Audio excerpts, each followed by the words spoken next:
do not know what it was about having that child in my womb, but we turned on each other. For lack of any better way to describe it, we couldn't stand each other. At all. We did not like each other. We still loved each other, and we knew that, but we did not like each other at all. And we kind of got to the point where we were just keeping our distance. I'd say by the time she hit 5 months, we were all but sleeping in separate rooms. There's an old wives' tale. Whoever you can't stand the most during your pregnancy, that's who your child will end up looking like. She definitely could not stand me, and I could not stand her either. No. It was bad. I don't know what happened.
Welcome back, his, hers, and theirs fam.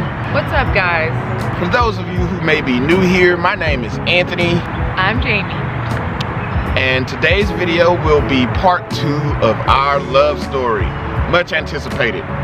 Before we jump into the video, I do want to start off by saying that, you know, everything that we have together with each other now, everything leading up to the second half of our relationship, it's got God's fingerprint all over it. I was in a place where I had honestly made attempts to turn away from God. I had 3 choices, as I alluded to in part 1, of either dying, going to jail, or getting out. And I finally turned back to God and realized not only had He always been there for me through all of that stuff, through all of those poor decisions, through all of the things that I had done to myself, He still kept His hands on me. And when I finally turned back to Him, it's like His hand literally came down from heaven, took me by mines, and walked me right out of my own bullcrap and into everything my heart ever truly desired. And I give Him all the praise, all the glory, all the honor. It is because of Him that I sit here now, truly happy with my life, truly happy with where I am and how I got here. The title of this video, I'm sure you can see below, is How God Wrote Our Happy Ending. But happy endings can look different for a lot of people. As you'll hear as we tell the second part of our story, it doesn't mean it's easy. From the beginning of the second part of our relationship, from our wedding on, God was trying to show us that while it may not be an easy journey, it would be worth it, and we would find more joy than most. Part 2 is happier than part 1, but it still comes with a lot of bumps in the road. I'm sure you know if you're a person of faith, that it's usually not an easy path. Our journey speaks to that. It starts with where we're gonna pick up, which is our wedding day. And I feel like our wedding day was kind of indicative of the nature of our relationship. It was not, you know, smooth sailing, and it did not go off without a hitch.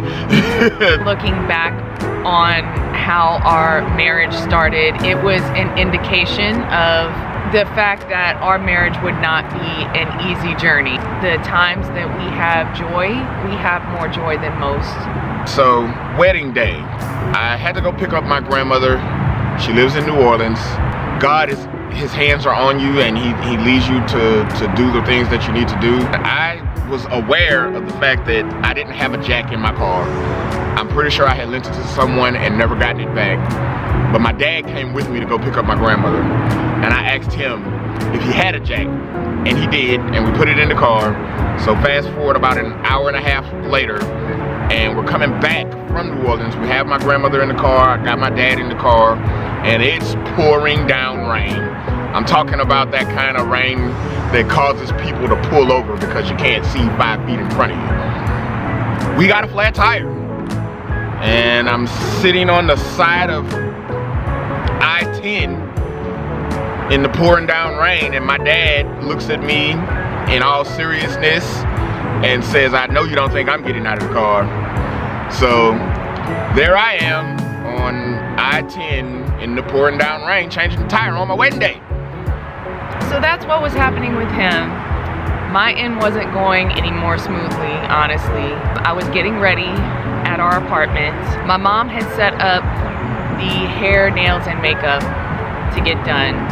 The lady was being very rude, saying that we were going to lose our spot because we were running late, but he had the car. We only had one car at the time. I was waiting for his cousin to come pick me up. She was running late as well. She finally picks me up. We get there late. The lady is still being rude. Come to find out, she wasn't very good at her job anyway, nor was anyone working in her shop. And my mom had paid a lot of money to really get not great of job done on any of us. So my mom paid for me and my bridesmaids to get our hair, nails, and makeup done. And it was supposed to be really high quality, really professional, and I'll just be blunt. The makeup, it looked terrible. It really did. My makeup didn't look bad because I told her to take it easy because I wanted a more natural look. So I ended up keeping my makeup on, even though I could have probably done a better job myself. My nails were horrible. My bridesmaids' makeup, they ended up wiping it off. I didn't tell my mom anything because that was kind of her contribution, but I didn't let it get me down. You know, nothing was gonna upset me on my special day, so we moved on. While all of that was going on, his mom and a few other people went to the venue to set up for the wedding, and they were locked out, and eventually his nephew had to break in. We had paid for the entire day. There was no reason for the door to be locked, but it was. So that took a couple of hours away from the setup preparation time. It was very representative of how our marriage would go, but we still managed to overcome. The wedding itself was great. It was a difficult day. It definitely was a difficult day. We had other problems as well. You know, someone forgot to light the burners under the food, so when it came time to eat, all of the food was still cold. I sang her down the aisle, and there's zero video footage of me singing her down the aisle. I'm still upset about that. Someone also offered to let us borrow their very nice car for our honeymoon, and the keys ended up getting locked in the trunk. But the point of all of that, us telling you all of that, the wedding went off without a hitch though. It was beautiful. We both had smiles on our faces because we overcame all of that and were determined that, you know, this was our day. We were going to be happy and in love. So our wedding day wasn't the easiest. That wasn't the point, you know. We were married and we were happy to be married. So whatever trials may come our way from that point on, we faced them together. Well, after our wedding and honeymoon, we obviously went back to our apartment, and know, we're living as husband and wife. Everything was pretty good for a little while.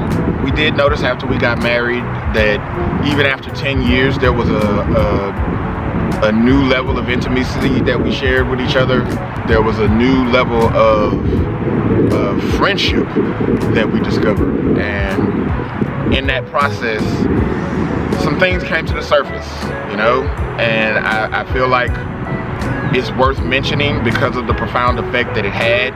We were having a conversation one night and she was talking about traumatic events that had happened in my childhood, and I did get to go to therapy. My mom put me in therapy. I'm not going to go into too much detail about all of that. Maybe in the future we'll get a little more personal with you guys, but for now we'll just say that we both had some traumatic events that happened in our childhood. I went to therapy and some repressed memories came out, and I was talking to him about that one night. As she was going through the process that her therapist took her through to uncover her repressed memories, I'm inadvertently walking my own self through that process as she's explaining what the therapist did, and lo and behold, bam, an uncovered repressed traumatic memory for myself. We may make another video discussing all of that, but as of right now, we'll just leave it at, it was a very traumatic experience that I had forgotten about, and when the memory came to the surface, it was very, very eye-opening and honestly life-changing. I think anyone who's been through anything traumatic knows that it takes a lot of time and patience and energy to overcome some things that you weren't even aware of. It definitely caused our path to get a little more difficult. From there, we moved on, and there was a lot of growth in our relationship because of that. But now we were in a position where our apartment was too small. Yeah, we had the twins and we had our third baby. It was time to move. We moved to a bigger apartment, and finally we reached a place where we were both working at the same time, and our finances stabilized pretty well. We were able to afford daycare and everything, and we decided it would be a good idea to have another baby. In comes Tamia. Oh yeah, it was a great idea. So we did. And so we did. And we got pregnant pretty much right away. As soon as we started trying, I think we were pregnant within the month with Tamia. And I do not know what it was about having that child in my womb, but we turned on each other. For lack of any better way to describe it, we couldn't stand each other. At all. We did not like each other. We still loved each other, and we knew that, but we did not like each other at all. And we kind of got to the point where we were just keeping our I'd say by the time she hit 5 months, we were all but sleeping in separate rooms. She is our child that I believe looks the most like her father, and there's an old wives' tale, I think, that says whoever you can't stand the most during your pregnancy, that's who your child will end up looking like. That definitely. She definitely could not stand me, and I could not stand her either. No. It was bad. I don't know what happened, but it was really bad. As soon as she came out, it was like it was. I love you. It was like, hi, I missed you. It's like, oh, hey, how you doing? This, of course, leads to us once again needing a bigger place. And we decided it was time for a house. So we were still both working. We were doing financially pretty well. And but the houses that we were finding just weren't working out. There were problems in them. We kept having to, you know, call the landlord to fix things, and then they wouldn't. And so we ended up moving about maybe 4 times, I think. Yeah, somewhere in that neighborhood. After a bunch of house hopping, we ended up moving in with my father, my biological father. And he was, again, if you watch some of our other videos, my father wasn't speaking to me because of the interracial relationship, but he ended up running into some major problems in his life, and basically the rest of the family abandoned him. His wife left him, and I was the only one who would speak to him. So he ended up calling on me for help. He got in a car accident, and he couldn't work after the car accident, and also they put him on pain pills, and he got addicted to the pain pills. I'll be open and honest about that because I don't feel like there's any way to really tell the whole story without saying that part. So my father got in a car accident, they gave him pain pills, and he couldn't get off of them even after his back healed. He couldn't afford his mortgage, and he needed help. And the mortgage only had a few more years on it, and then he would own the house anyway. So we ended up moving in with my father, with all 4 of our children at the time.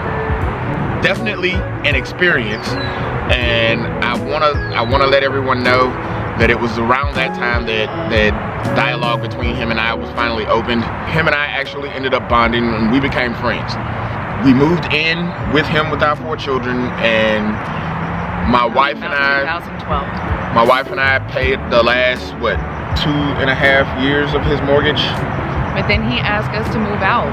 When we finally moved out of the house with my father, the day we moved into our next house was the day we found out we were pregnant with our 5th baby. And that was not planned. That was not planned at all. The day we finally ended up signing the papers and getting our keys and going to the house, I decided on the way to the house to open the door with our keys for the first time. We were gonna stop and get a pregnancy test. Just to rule it out.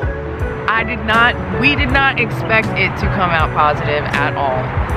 But it definitely did. Immediately. I did my thing, and the pregnancy line came up before the other line. So I was good and pregnant. We didn't know we were pregnant when we went for this house. And with the addition of another baby, once again, this place isn't big enough. Yeah, so I mean, we stayed there for a while though, pretty much the entirety of the pregnancy, and we had the baby. He was born in that house, yes. Yeah, but he was very little when we moved out. It got to the point where I couldn't work anymore. I was delivering. That was I was a delivery driver. That was the only pregnancy she went through over the age of 30, and it was definitely physically a totally different experience for her. I worked until I was about 6 months. Yeah. But I couldn't do it anymore after that, so I stopped working. He was selling life insurance, which was going okay for a little while. Yeah. November 2015, we had the baby. We moved into a much bigger house, and this house was definitely capable of sustaining the size family that we had. And things were going okay with me selling the life insurance, but as you know, that is a completely commission-based job. So it was working, it was functioning, and then all kinds of stuff happened in 2016. And I'll start with, obviously that's the year Trump got elected. We suffered the craziest rash of losses on both sides of our family. There was a lot of death for us in 2016. Like by the end of 2016, my children had been to more funerals than some people go to in their entire lives.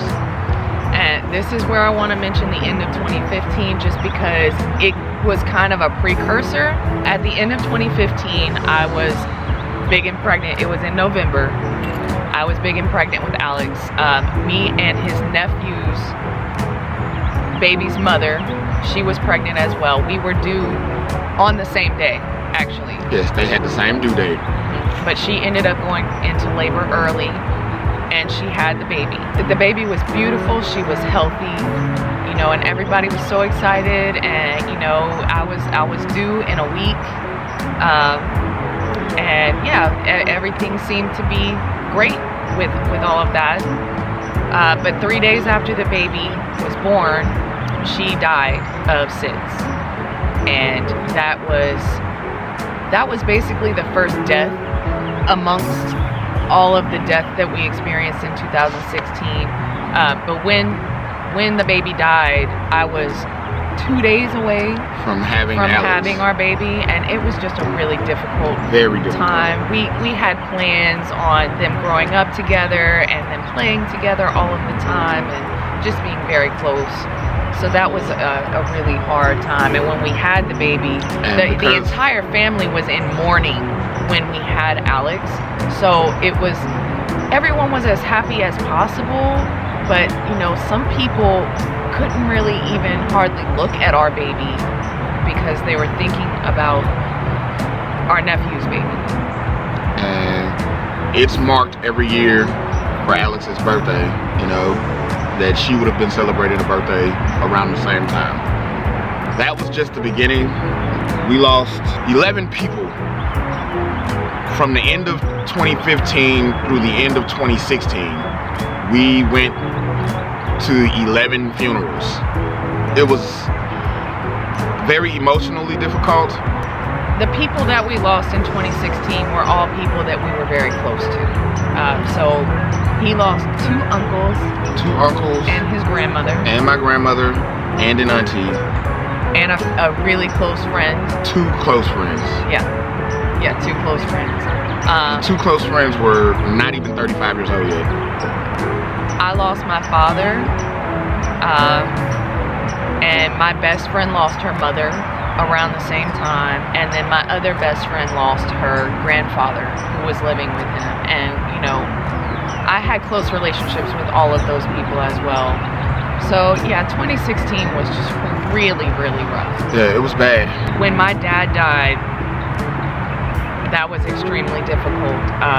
He ended up dying because he wasn't able to overcome his addiction to the pain pills, and he ended up taking too much and not taking care of himself.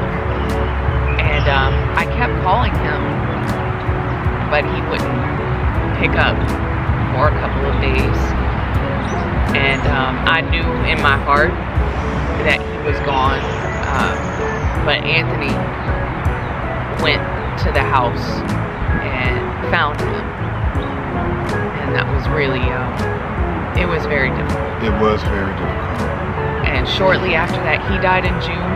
But we had a decision to make because I'm an only child, and in the state of Louisiana, the law says that if he wasn't married, that I automatically inherit all of this stuff. Yeah, everything. So. And he had made it clear that he wanted us to have that house anyway. But because of the way everything happened, that was a difficult decision because we would be living in the house that he died in and that he found him in. And it's a very nice house. It's smaller than the one we were living in at the time. And I know for me, having been the one that found him, the idea of living in the house was a tough one for me to wrap my mind around. You know, it was, you know, if any of you out there have ever had the unique experience of finding someone dead, it's something that sticks with you. It sticks with me to this very day. It's not the type of thing that you can just easily dismiss and put out of your mind. So I was very apprehensive about us moving into that house. I didn't know whether or not that was the right thing to do. And I was obviously heartbroken. We did end up deciding to move in. Actually, the children were who convinced us. I forget which one it was, but they came up to us and said, you know, Papa told you. He told us that nothing would make him happier than for us to live there. They were very it was the twins. They were very matter of fact about it.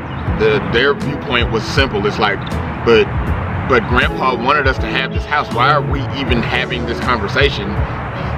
We're supposed to move in this house. And come to find out, it was the biggest blessing in disguise because we would have lost everything because the house we moved out of and we moved into my dad's house in July, and the house we were living in flooded up to the roof in August. The Great Flood of 2016.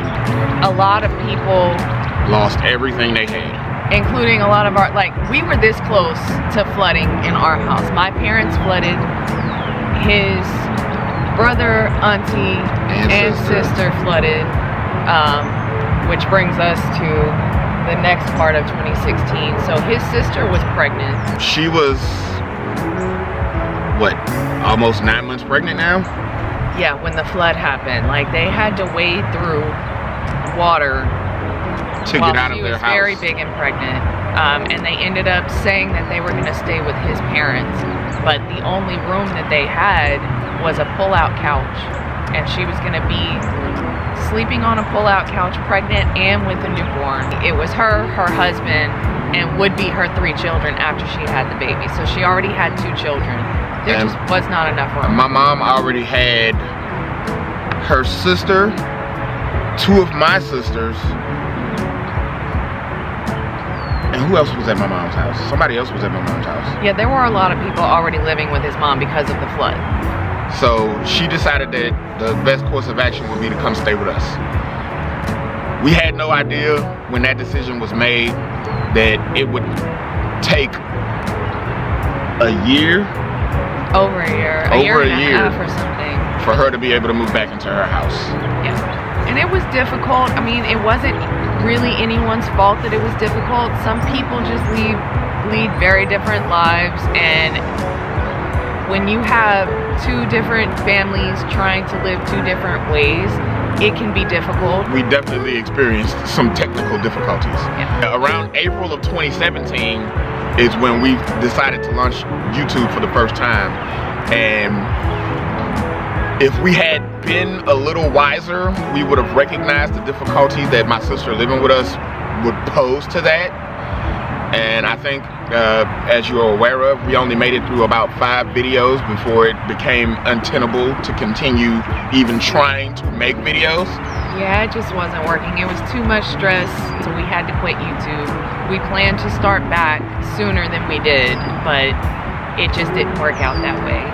After the flood, Anthony had to resign from selling life insurance because the commission-based job, you know, where he was selling was in different parts of Louisiana that had been flooded, and no one was able to afford life insurance at that point. So after I left the insurance business, I went back to the kitchen because I am a very experienced sous chef. I have enough experience and confidence that I can walk into any kitchen around the country and be at least as good as your best guy.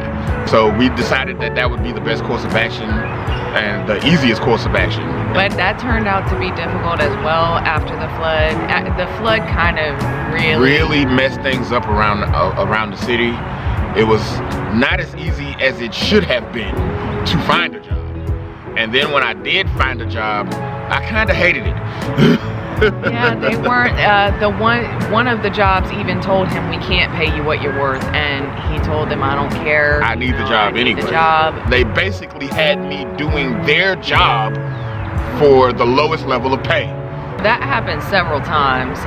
He went to find those types of jobs, but after the flood, everything was just so much more complicated. He really couldn't find any work at that time that would sustain our family. So I ended up starting to look for work just in case, and I found something. But by that time, we were homeschooling. Yeah. And somebody really needed to be home with the children. We were both very passionate about the fact that we did not want to send our children back to public school. That's a video for another time as well. It worked out though, because the job she found paid her more than I was making, and I wanted to quit the job I was at anyway. It was a smaller family-owned company, and yeah, they were very generous about giving raises for hard work, and I was giving them She that. quickly became one of their best. Yeah. So that led to us making the decision that she would go to work and I would stay home and homeschool the children. Which I know some of you may be like, but can he do it? The teaching wasn't the problem. I did fine at the teaching. Yeah, no, he homeschooled the children beautifully. His mom and auntie. And brother and sister. He has a family full of teachers. I come from a family of educators, so the teaching wasn't really the problem. Keeping up with the rest of what I did was the issue. But I have to say that going to work and feeling the pressure of providing wasn't working for me either. It definitely gave us a unique look at the other person's shoes. Yeah. You know, you say walk a mile in the other person's shoes before you pass judgment. And it's like, for us, I realized, and I put this challenge out there to any father who thinks that the stay-at-home mom doesn't do anything. Stay at home and really do Everything. what mom does. Do it for a week and then tell me that it's not work. I dare you. We decided after about a year that I was at that job that it needed to be the other way around, and he did find a kitchen job eventually after everything settled down after the flood that was willing to pay him what he was worth. So that's what happened. He went to work at that job. I quit the job I was at and went back where I was supposed to be. 2020, everyone's favorite 2020. So by comparison, we hadn't had a year as bad as 2020 since 2016. And there was way less death in 2020, to be fair, but 2020 presented a set of challenges that I don't think there's any way you could be prepared for it, you know? No, and you guys know some of it from our recent videos. So obviously our youngest daughter got sick. She got something called HSP, and Hancock Scolin purpura. Look it up, it's rare. What's even more rare is how long it's lasted. It's still going on now. We're approaching a year of dealing with this illness. What they told us is she probably got sick maybe a month or two before this popped up, and her body did not handle that virus very well, whatever it was. They suspect that it might have been coronavirus because we were all sick for about a month. We suspected, like, we had heard of the coronavirus when we were all sick, and we did suspect, but there was no way to get a test in our area at that point. They do suspect that the reason that it's so bad and she keeps having all of this trouble with the HSP is because it might have been the coronavirus that caused the reaction in the first place. If you watch our other videos, you probably also know that at the end of 2020, our other daughter Trinity got diagnosed with Tourette's syndrome, and that started when her sister got sick. So I think that kind of triggered her. By the time it was full blown, we were totally caught off guard. 2020 put our family through a lot. Our kids were kind of shuffled back and forth to different people's houses because both of us were staying in the hospital with our baby every time she went, and she was staying for 3, 4, 5. I think the longest time was about almost 2 weeks. 2 weeks, yeah. And they were still homeschooling. They were mainly going to his parents' house, but sometimes to my parents' house, and they were never at home. Needless to say, this did cause our marriage to go through quite a bit. But I think by the time we got to last year, we had overcome a lot and we weren't about to give up. If you've ever had a really ill child, I think you'll know what I'm talking about, but it can be a really difficult thing for a marriage. Yeah, it definitely puts a level of stress on both people that's it's one of those times that you're either gonna come together or it's gonna drive a wedge, you know.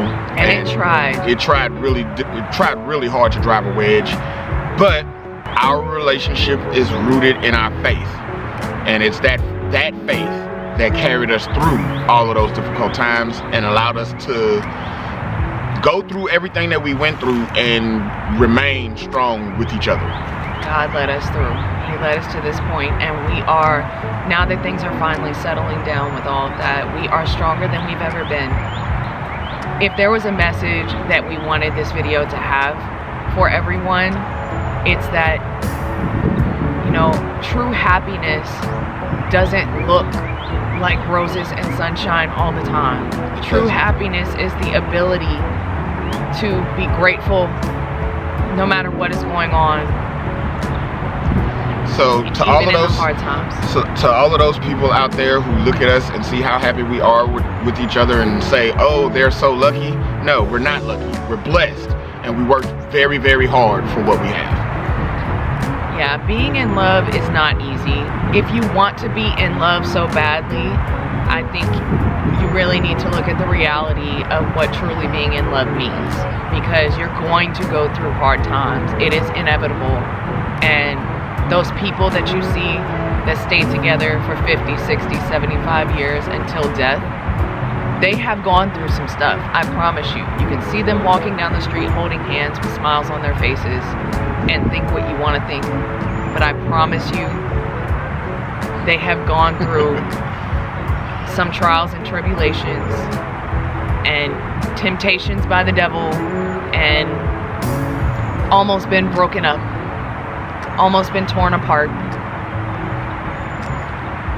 Those people are the people who persevere. It's not something that just fell in their lap. We put on the full armor of God, not only individually, but in our relationship with one another. We wear that armor and we bring it with us every time we have to go out into this world and face anything that it might throw at us. That has been the second half of our love story, and I'd say through the grace of God, we're still here, we're still happy, we still love each other. I can't stand you sometimes. I know, there have been moments where she wanted to strangle me. Oh, don't let him lie. There are those moments for him too. We really hope you guys enjoyed the video. Don't forget to hit the thumbs up and subscribe if you did. Leave some comments down below if you have any questions or comments. And as my son would say, hit that notification bell. And as always, praise him in the morning.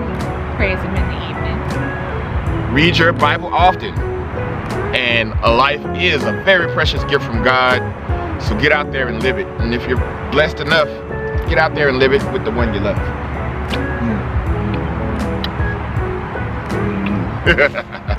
Take it easy, his, hers, and theirs, fam. See y'all later.